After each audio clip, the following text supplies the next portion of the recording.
when you've got herd immunity, you've got to have the herd turn up and contribute. And I do think it's selfish when someone says, look, you can have it doesn't matter. No, but Simon, you may well take the view that not getting the vaccine is a selfish decision. That doesn't matter. People have still got the right to make that decision, and I don't think the government has the right to punish them for that.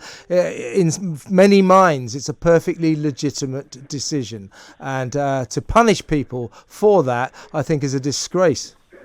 Okay, well, the point I was trying to make is they're saying essentially you can have the vaccination or not, but we won't. It's okay for you to protect me, but I don't want to contribute to the group.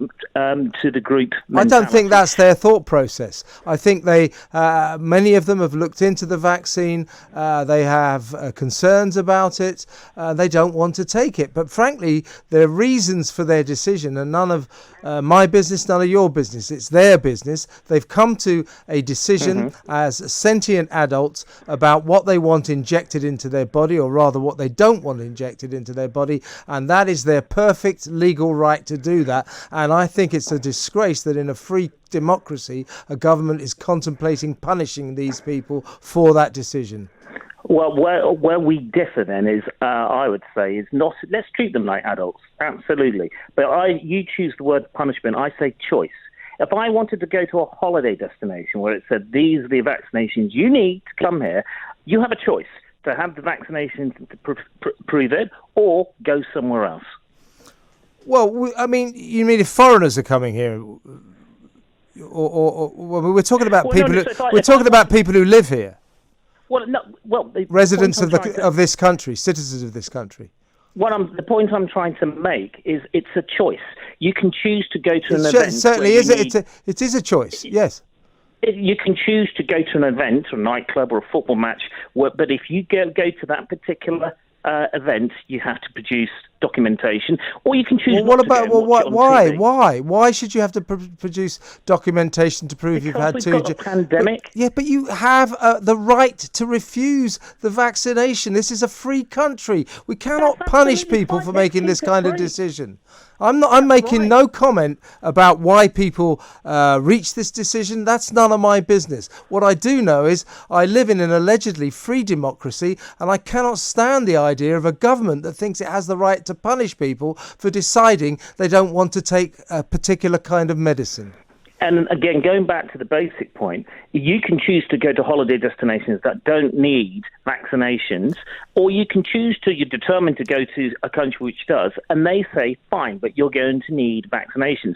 In the same way... Well, that's none of our business. That's a foreign country. That's a foreign country. I wouldn't presume to tell them what to do. But in this country, I do not think that we should be setting about effectively establishing second-class citizens, a divided society. People who've had 2 jabs, they'll be the privileged ones. They can go to football, they can go to the pub, they can go to nightclubs. The people who haven't had 2 jabs, they can't. They're second-class citizens. That's got to be wrong, Simon. That's got to be wrong. There's nothing exclusive about me having 2 jabs. They're free of charge. They're completely free of charge. If you're going to have a collective... I don't think people refuse to take the jabs on financial reasons. Well, no. What you're saying, second-class citizens. Well, they are second-class. If they can't, if you can go to football because you've had 2 jabs, and they can't because they haven't, they effectively become second-class citizens, and you're the privileged one.